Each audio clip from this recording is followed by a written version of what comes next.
His eyes held so much pain as he looked to us. Abera looked to Marshall as Abira stood to greet this strange man. Marshall stepped forward slowly, placing out his hand in friendship toward Abira. Abira grabbed his upper arm, pulling him in, hugging him tightly. I thought so many times how I would greet the man that was the father to our son. Thank you for raising him to be a great man. It is a fine thing I get to meet the one who could raise him when I could not. With that, he released his grip. Marshall looked to him again.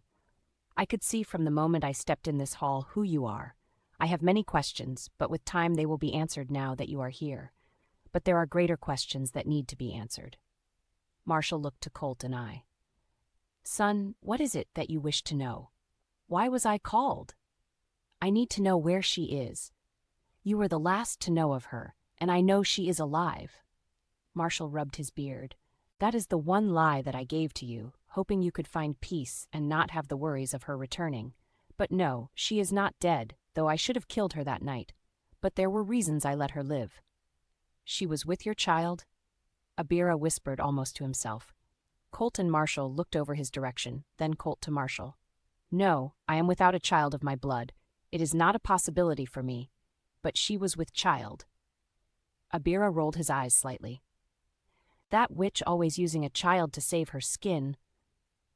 Abira gasped slightly at his own words as Marshall spoke calmly. I know who the father was. It was no secret, for she and he had some affection, and I allowed it in secret, for I never lay with her, nor would I. Who was it, father?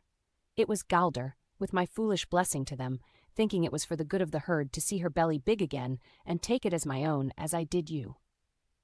For a stallion of a herd raises the strength of his herd with strong blood, but I had none to give of my own. But after what she did to you that night, I could have killed her, but instead, I hid her away, imprisoned in silence till the child was born, in fear she would harm the boy. I should have killed her then, but Galder would not allow it. He was wrapped in her darkness. I just couldn't see it then as I do now. Galder decided, and foolishly I agreed to take the child where she would never grasp. He was sent to Harlt's with the condition that he was not to be harmed, but could be tested. Since we gave him freely, and if he turned out to be a unicorn, he would be returned to us. We would know him from others by his birthmark on his shoulder. It was unmistakable, and he was years later returned to us, but never knew of any father than the one he knew in the city, and probably for the best. Who was it? You said a boy, but there were few boys in that time? Colt questioned. As you may already have guessed, Abel here is your half-brother. Colt put his head down a moment in what seemed to be thought. I can't think on that right now, he finally spoke as we waited in silence, as Abel looked to us in shock himself, but he said nothing as he looked to Colt. I need to know where she is. Marshall put his hand on Colt's shoulder, ignoring the fact Abel was behind him.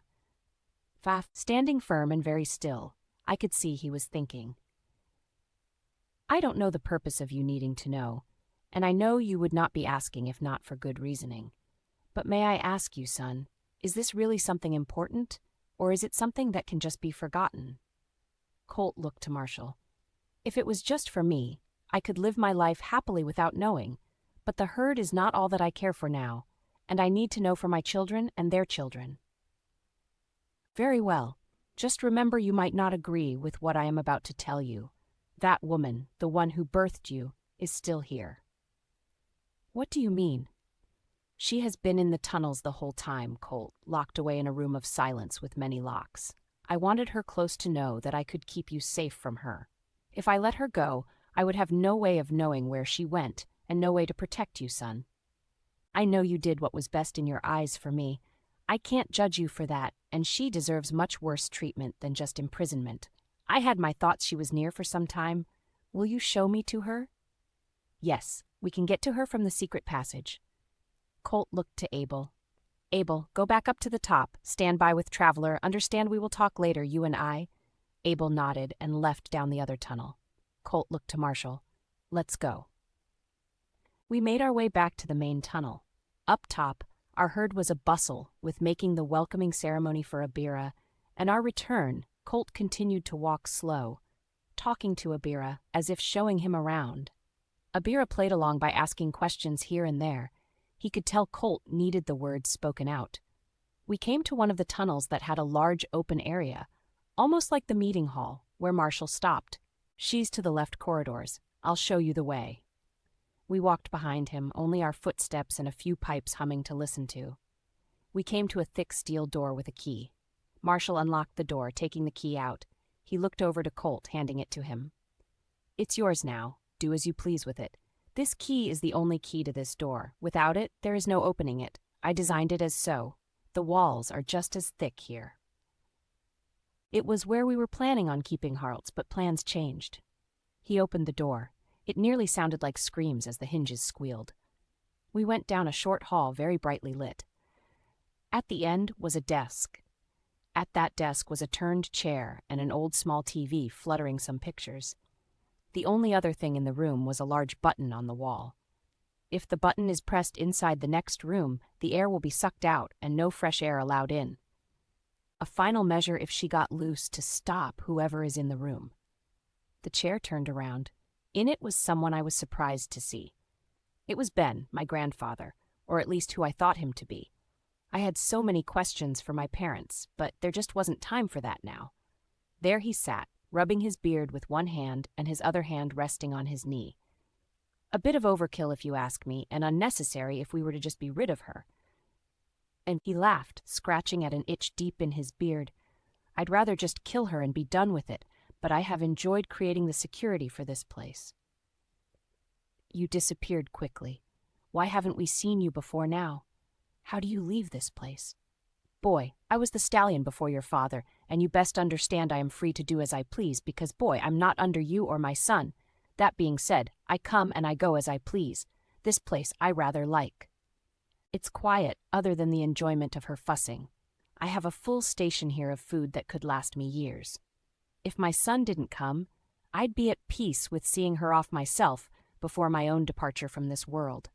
That was always my plan. She's a wicked one. She is a real dragon of a female. I need the truth from you now, boy. Are you ready to see her again? She will grow strength in any weakness you give her, and I won't be giving her that satisfaction." Marshall interrupted. "He's a grown man. He can handle her ways." Ben looked to Marshall. "Can he, though? You were much softer on him than I was, and you still fell for her silver-plated tongue. You married her for goodness sakes, not to mention clearly she didn't catch just you." Ben looked over to Abira, who just put his eyes down. Marshall grew red in the face. "It was for the good of the herd. Do you think I had many choices to give the herd a future stallion?" "I did what had to be done at the time. I searched each village all the way to the sea and back again to find a pregnant girl without a mate. Do you not think I would have loved to have the chance to find a love? But no, that was taken from me for the good of the herd because you were not here." "Don't raise your voice to me, pup. Remember why I was not here to begin with." Colt had let it go on long enough. "Quiet, both of you. Arguing, fighting, it's all for naught.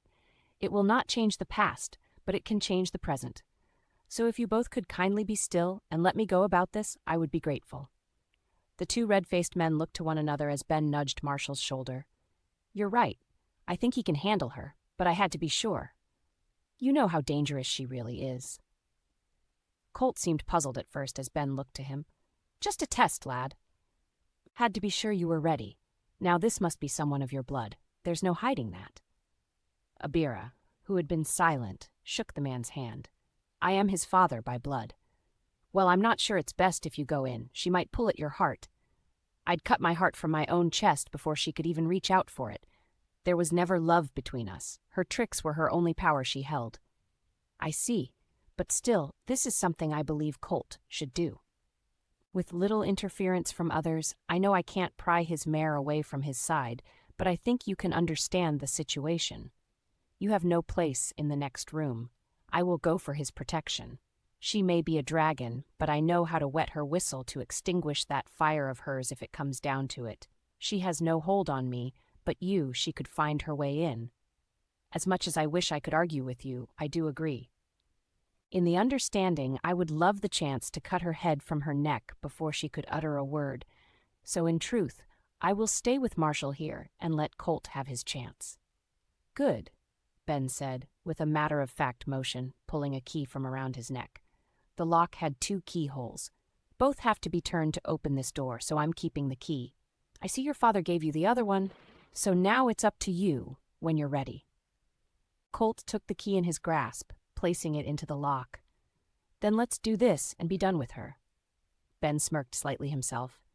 I like you, boy. Keep your calm, and we will get out of this just fine. With that, he placed in his key, and they turned them at the same time. You could hear lock after lock in the door unlocking, though none was seen. A steam came from the doorway. I took Colt's hand to be by him as Ben took the lead. I could already hear almost like a moaning laugh in the darkness, followed by the sounds of thick, heavy chains.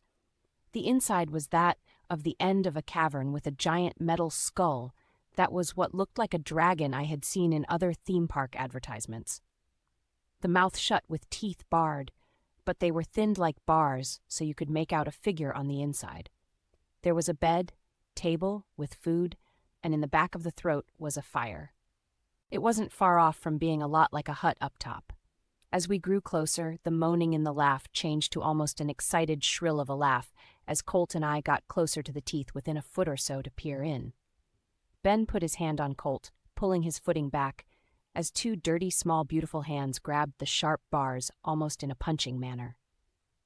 The hands gripped the bars tighter and tighter till red blood dripped down to the ground. Why, hello there, Colt. Mommy missed you. Come give me a kiss.